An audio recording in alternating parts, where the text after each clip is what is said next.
In 2008, archaeologists were excavating the soil around Stonehenge. Routine dig. Standard procedure. Then one of them hit something unexpected.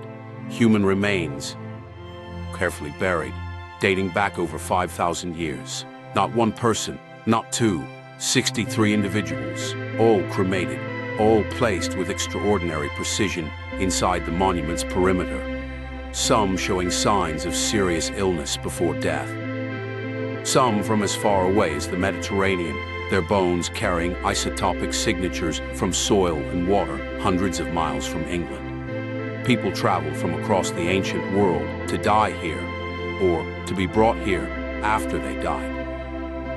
The question that stopped those archaeologists cold wasn't just who were these people, it was why here. Why did Stonehenge, this specific circle of stones in the middle of a flat English plain, become the place that ancient people from across an entire continent considered sacred enough to bury their dead? After 5,000 years, nobody has a complete answer. But what researchers have found while searching for one is stranger than the mystery itself. If ancient history makes you feel something, subscribe right now. Hit the bell.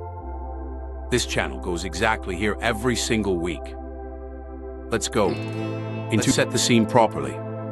Salisbury Plain, southwest England. A flat, open landscape stretching for miles in every direction. Exposed to wind, exposed to weather. No forest cover, no natural shelter. Not an obvious place to build anything. And yet, roughly 5,000 years ago, someone decided this exact spot was worth an almost incomprehensible amount of effort. The largest stones at Stonehenge weigh up to 25 tons. They were quarried from a site called Marlborough Downs, 25 miles away. The smaller bluestones, still weighing up to 4 tons each, came from the Preseli Hills in Wales. Wales, 170 miles away from where they now stand. No wheels, no cranes, no horses capable of pulling that kind of weight. The most sophisticated tools available were stone, wood, rope, and human muscle.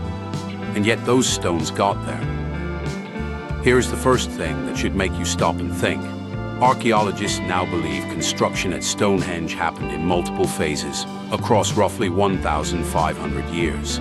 Multiple generations, multiple cultures, each one adding to something the previous generation started. Which means no single person ever saw the finished monument in their lifetime. They were building something they would never live to see completed. Why? For centuries, the most popular theory was simple. Stonehenge was a calendar, a solar observatory, built to track the movements of the sun throughout the year. And the evidence for this is genuinely compelling. On the summer solstice, the longest day of the year, the rising sun aligns perfectly through the monument's entrance and strikes the central altar stone with almost surgical precision. On the winter solstice, the shortest day, the setting sun aligns just as perfectly from the opposite direction. This is not coincidence.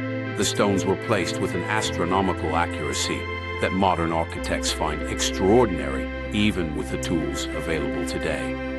But here is the detail that most documentaries skip over. In 2023, a research team from University College London made a discovery that completely reframed the solar calendar theory. They found evidence that Stonehenge was also built to track the moon, specifically a rare 18.6-year lunar cycle called the major lunar standstill. A cycle during which the moon rises and sets at its most extreme positions on the horizon. A cycle so long that most people alive today will only witness it once or twice in their lifetime. The stones, when analyzed using new geometric modeling software, showed deliberate alignment to this lunar cycle, in addition to the solar alignments already documented. Sun and moon, together in one monument, which raises a question that reframes everything that came before it. What exactly were these people watching the sky for? Here is what the bones told researchers that the stones never could.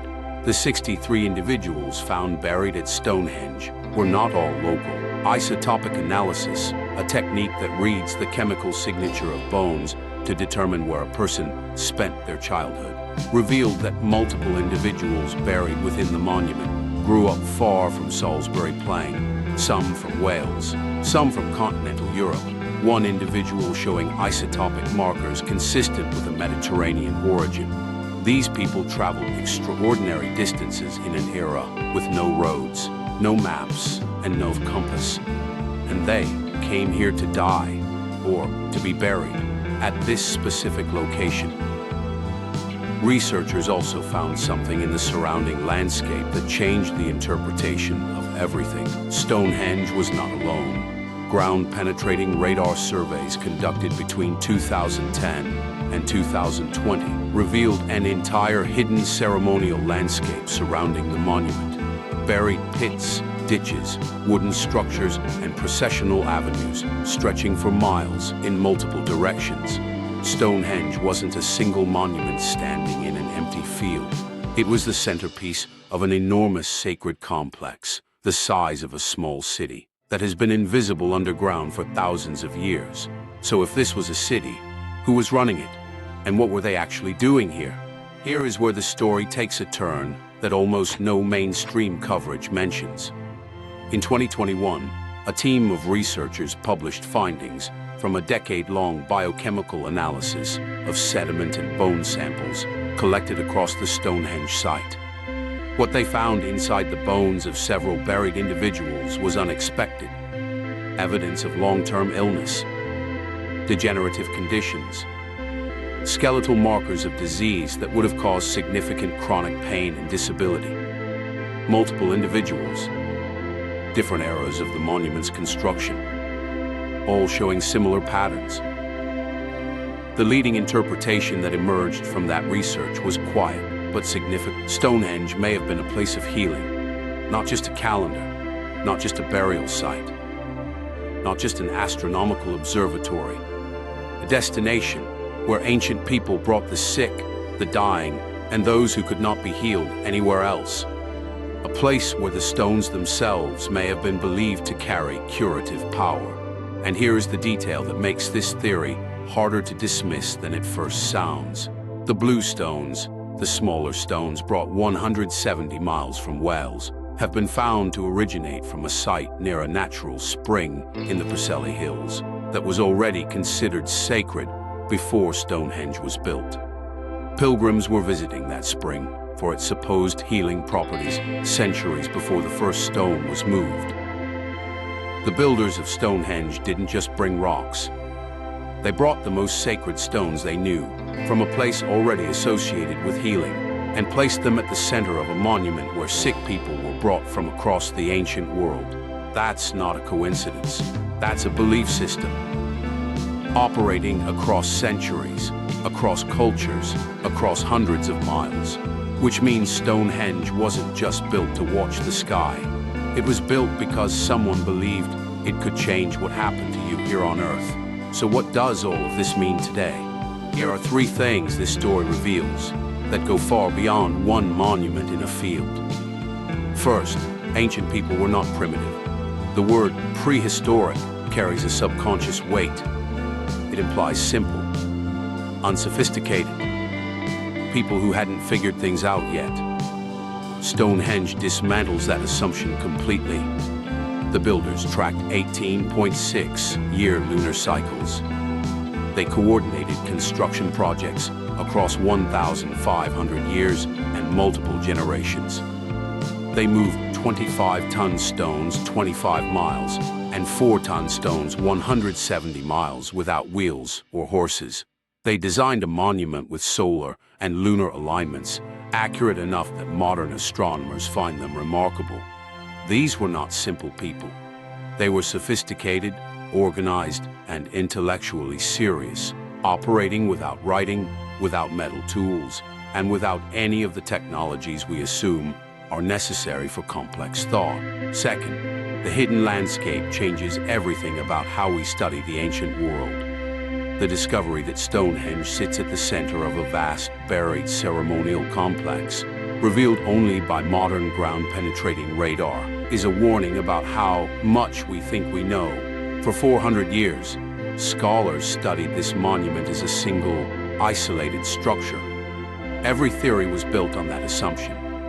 That assumption was wrong. How many other ancient sites around the world are we misunderstanding because we can only see what's above ground? LiDAR surveys in Cambodia, Bolivia, and Mexico have already begun revealing the same pattern. Monuments that appeared isolated, sitting at the center of vast hidden cities we never knew existed. We are only just beginning to understand what our ancestors actually built. Third, and this is the one that stays with you, Stonehenge was built by people who had no expectation of being remembered. No writing, no signature, no name carved into any stone. They built something that took 1,500 years to complete, knowing they would never see it finished, knowing no one would record their names, knowing only that the work mattered. And 5,000 years later, we are still talking about them. That is a different kind of immortality. Before we wrap up, there is one final thing you need to know. Here is the detail that reframes this entire story. In 2024, researchers made a discovery about the quarry sites in Wales, the origin point of the bluestones that nobody expected. They found evidence of a dismantled stone circle at Wanmon in the Preseli Hills. Archaeologists uncovered the remains of what appears to be an earlier monument built from the same bluestones in a circular arrangement predating Stonehenge by several centuries. The theory that has emerged from that discovery is extraordinary in its implications. Stonehenge may not have been built from scratch. It may have been reassembled. An older, sacred monument, already ancient when Stonehenge was begun, was carefully dismantled, transported 170 miles, and rebuilt on Salisbury Plain. Not because the builders ran out of stone locally, but because the stones themselves were considered sacred, irreplaceable, worth moving across an entire country. Which means Stonehenge wasn't just a monument. It was a monument built from the pieces of an even older monument, carrying the accumulated meaning of every generation that had come before. Layer upon layer upon layer of human belief, human effort, and human longing, stacked across thousands of years, all of it pointing at the same sky. We started this video asking why no one can solve the mystery of Stonehenge. Maybe the real answer is this: it's not one mystery, it's 5,000 years of them, each one hiding inside the last. And we've barely started opening them. Let's bring it all together. Stonehenge was built across 1,500 years by multiple cultures who left no written record. It sits at the center of a hidden ceremonial landscape the size of a small city. Its stones were brought from Wales, possibly from a sacred healing spring, and may have been reassembled from an even older monument. The people buried inside came from across the ancient world, many of them sick, many of them dying, suggesting this was a place of pilgrimage and healing as much as astronomy and ceremony. The mystery isn't unsolved because we haven't looked hard enough. It's unsolved because every answer opens 3 more questions. And that, honestly, is what makes it one of the greatest stories in human history. If this kind of deep, slow-burning mystery is what you came here for, subscribe right now and hit the notification bell. This is exactly what this channel does. Every week, check the pinned comment. I left the one detail about the Welsh quarry site that mainstream documentaries are still not covering. It changes the whole story. Drop your theory in the comments. Healing site, astronomical calendar, reassembled monument, or something else entirely. And when you're ready, the next video covers a structure even older than Stonehenge, found underwater, still unexplained. That one has no easy answers either.